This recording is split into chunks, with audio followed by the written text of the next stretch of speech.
Good afternoon. Welcome to COVID-19 Virus Beyond Borders here on Lagos Television. I am Abimbola Bello. Ronke, good afternoon. Good afternoon. Thanks for inviting me. Thank you for joining us on the show. I know that yesterday when that news came in that the federal government may review the resumption of schools, it didn't come as a surprise to you because you've been advocating on whether or not schools should resume on January 18th. As a parent and as a school owner, what's your take on this particular one that the federal government is saying? Okay, so it's not news that the second wave of the coronavirus is around, and it has been the curve has gone up. So there's so many cases now, and it's unfortunate that we still don't have enough of the infrastructure in terms of Wi-Fi for children in less privileged environments. The children that are online right now are the children in that the minorities actually. The children that are actually learning online are not the majority of the children in Nigeria. Okay. Many public school children are not around. And because so many people no longer wear their mask and follow the protocol, the curve and the coronavirus will continue to spike up. And it's going to slow down our economy, and it's going to slow down education for our children, pushing them further behind on a global scale, unfortunately. Right. So, I mean, this is a part of the new normal that we perhaps need to live with for how long we do not know. So many parents were already gearing towards their words going back to school on January 18th. But as it stands, that might not come into fruition if cases continue to rise and if the federal government decides to suspend indefinitely resumption dates. So as we hang in the loop, what are some of those things that you do expect parents to start concentrating on in terms of keeping their words? I mean, they will be with them for quite a longer time than we hoped. So what are some of those things that parents should begin to look at now as option 2? Okay, so parents first of all need to prepare themselves mentally and emotionally for yet another online term. This is for the parents that are able to go online. So we have parents that can and parents that cannot, or parents that even have younger children and not even online. So we need to prepare ourselves mentally and emotionally. The same applies to teachers, because the whole online thing is not the easiest of it's not the easiest solution when it comes to learning. A lot of schools are just integrating, a lot of schools are just learning. So parents at home, prepare yourself mentally and emotionally. Speak to your children.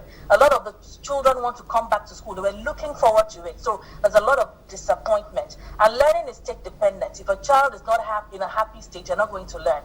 So make sure that you explain to your children, let them know the reason why we have to continue online or we're not able to go to school. And then you begin to prepare the environment that the child is going to work. So even if the child was working at some dining table, maybe you can move the seat around. Maybe you can get a footrest, a pillow. Prepare that environment, because a prepared environment is also very, very essential. Collaborate with the teachers. It's not a time to fight the school and say, the school fees is too high or it's too low, or work together as a team in the best interest of the children. That's what we need to do at this time. And then continue to follow a routine. Have a structure in place in your house for your children. So when they wake up in the morning, it's not just going to the kitchen, eating breakfast and all that. Look for time where they can have gross motor activities. They can exercise. Go outside in the morning for vitamin E. Just walk around your home alone. They will get some sunshine. So little things like that are quite important at this time. As little as they are, they would help the children as they transition back online again. All right, so those were your own words for parents. Now let's come to teachers and school owners. They've been badly hit during the COVID-19 pandemic. Most schools are yet to get over the first wave, and now here we are talking about the second wave. I remember going through your IG page yesterday, and you talked about the need for people to start taking a second look at their mental health as we speak concerning COVID-19. So I'd like for you to please speak to that fact, especially to school owners and teachers. How appropriate will it be for them to just wrap their heads around this current situation? Okay, so for educators, teachers, a lot of them didn't expect to go back online. I don't know why, but you know, we always have, God forbid, it's a strategy in Nigeria. So a lot of people didn't expect to go back online, but here we are. So you have to embrace the reality that we are going back online. So you just have to speak to your team as a leader. Speak to your team, and when you go online, maybe for the first week, speak to them every day. Maybe you have a 10-15 minute session and find out how their day was. You know, speak to them, elicit, try and figure out which state they are in. Provide support, provide training, provide tips, provide refreshers. Don't assume that, oh, they did it last time, they're going to be able to do it again. And also look for more solutions, more strategies, ways to make your lessons more engaging and more interesting for the children. So school leaders and the teachers themselves, they have to work together as a team. Please don't war. Please don't fight. Please don't go online and sub each other. That's not what we really should be doing now. Right now, we should be working together so that we can have the very best second term. All right. Now, let's quickly address issues of university undergraduates who most have been home for over 10 months, going to up to a year due to the ASU strike. And ASU already said, all right, January 18th, we'll be returning to the classes. But ASU is also saying now that it might just not be safe to allow students come back to school because of the rise in COVID-19 cases. What do you say to such students who've been looking forward to returning to school and just maybe that January 18 might no longer be feasible?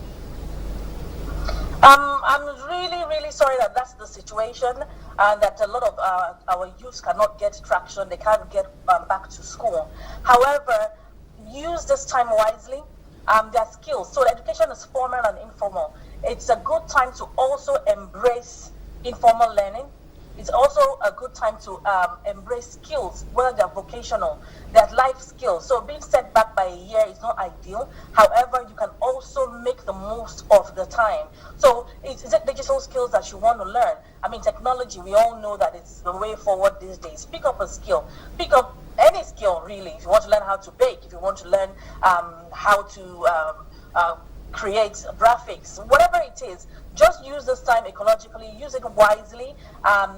Communication skills, there are videos, go on YouTube, go on Coursera, Udemy. There's so many things online that you can use, but please don't waste this time and don't be discouraged. What is important is you are alive and you should be thankful for life. I know it's not ideal, but we have to make the most of a bad situation. All right, so do you see all states of the Federation complying? Peradventure, the federal government wakes up tomorrow and say through the PTA the schools cannot resume on the 18th of January. Some schools have started resuming. A case in study is that of Oyo State, where schools were said to have resumed yesterday. So talking about uniformity now of the country as a whole in terms of education, how do you see us bridging that gap? Because if some are in school and some are not in school, and we claim that this is universal education, how can we bridge that gap? So already bridging that gap it's a challenge, because believe it or not, there are still schools that are struggling with the third term since last year. Right. There are still schools that children haven't gone to school, so it's already haphazard nationwide. Okay. So I can't exactly say that it's universal right now. Mm-hmm. I think the time when we will begin to have some form of normality is when this curve flattens, when people begin to follow those protocols and ensure that we get back to the so-called new normal. But even at that, it's going to be quite a challenge. However, I know that a lot of schools are putting in their best to ensure that they are on track on a global scale. So many children are still in line in terms of their curriculum, maybe British curriculum or American curriculum, they're still online.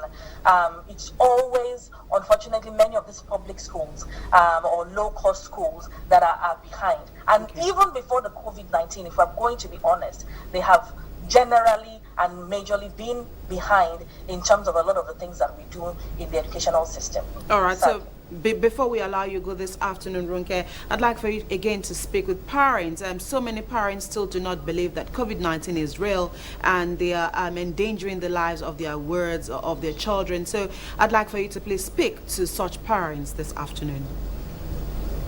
Parents please, we urge you to follow safety protocols. I have a very good friend that was in hospital for a long time in the UK. So it's close to home. It's getting closer to home. It's no longer coronavirus in some country or some strange person. It's getting closer to home. They're now the people that we know. So please ensure that you follow these protocols. And please ensure that even when you take your children outside, they also wear masks. They are asymptomatic and they can bring it home. The children can bring it home. They may not even sneeze or cough, but they can transfer it to you as a parent. So please, hand washing and wearing your mask, your face shield, do whatever you can. And even if you can stay at home, please do.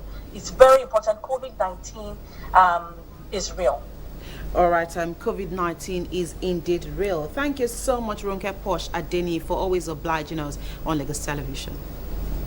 Thank you for having me. It's been fun. All right, so we've been speaking with Ronke Posh Adeni. She's the director and parent coach at the Le Posh School.